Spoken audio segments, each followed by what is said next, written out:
Xin chào các bạn đã quay lại với kênh Cô Ba Bình Dương. Hôm nay mình xin chia sẻ đến các bạn một món ăn từ cá cơm với cách làm mới lạ, dễ và nhanh gọn, phù hợp cho bữa cơm hàng ngày của gia đình.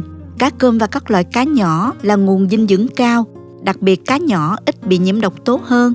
Thêm vào đó chúng ít calo nên phù hợp cho người muốn giảm cân. Vì vậy hãy bổ sung cá cơm và cá nhỏ vào thực đơn hàng ngày để tận hưởng những lợi ích sức khỏe nha các bạn. Nào, mời các bạn cùng vào bếp thực hiện ngay với mình nha. Chúng ta có thể xem những thành phần nguyên liệu chi tiết, hình ảnh nguyên liệu cụ thể để thực hiện món này ở cuối video, hoặc tham khảo những dụng cụ nhà bếp mình hay sử dụng bên dưới phần mô tả của video. Ở đây mình có cá cơm đông lạnh đã được rã đông. Cá được cấp đông ngay sau khi đánh bắt để giữ nguyên được độ tươi ngon và chất lượng dinh dưỡng. Cá cơm được cấp đông có bề ngoài hơi cứng do được bảo quản ở nhiệt độ thấp, nhưng khi rã đông, chúng trở lại trạng thái mềm mại và tươi ngon như lúc mới bắt.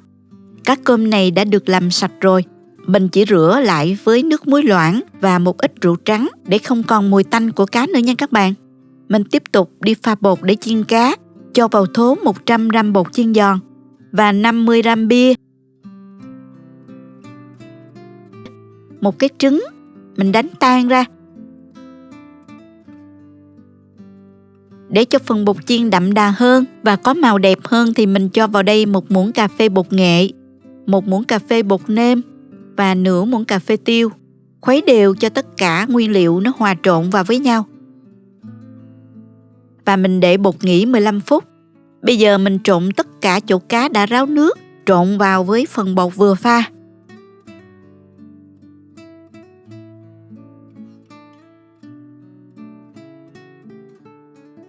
Mình bắt chảo lên bếp, cho một lượng dầu vừa đủ. Khi dầu nóng thì mình sẽ xếp cá thành hình tròn như thế này. Xếp vừa mặt chảo luôn nè các bạn. Sau khi đã xếp cá đều hết bề mặt chảo, mình đổ hết luôn phần bột dư vào.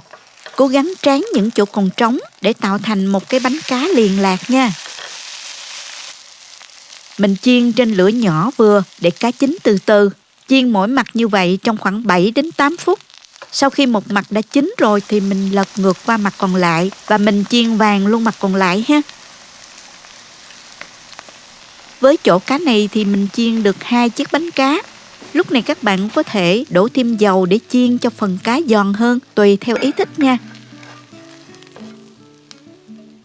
Ngoài ra các bạn có thể chiên từng con bằng cách cho từng con cá nhúng bột và mình cho vào chảo ngập dầu, tùy theo sở thích nha các bạn.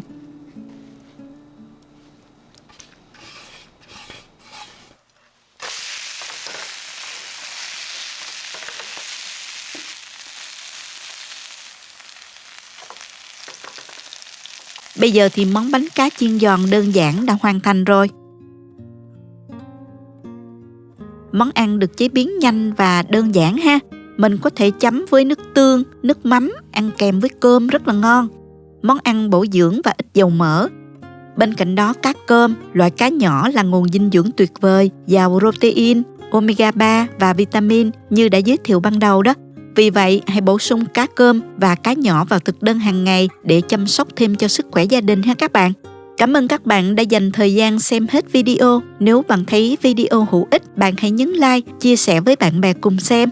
Nhấn đăng ký kênh để xem những công thức mới nhất của mình nhé. Chào tạm biệt các bạn và hẹn gặp lại trong video kỳ tới nha.